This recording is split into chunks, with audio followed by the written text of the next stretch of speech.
اس بار ہم آپ کی خدمت میں پیش کر رہے ہیں فاروق اعظم، انبیاء کی جماعت اور امت کے سب سے افضل انسان ابو بکر صدیق کے بعد اسلام کے دوسرے خلیفہ راشد فاروق اعظم کا درجہ ہے۔ ان کی زندگی کے واقعات دلچسپ ترین انداز میں سنیے، آپ حیرت زدہ رہ جائیں گے۔ بہت سے ایسے واقعات بھی آپ سنیں گے جو اکثر کتابوں میں شامل نہیں ہیں۔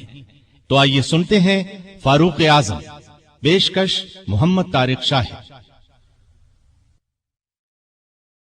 اللہ تعالی کا ارشاد ہے، والذین آمنوا باللہ ورسلہ اولئک هم الصدیقون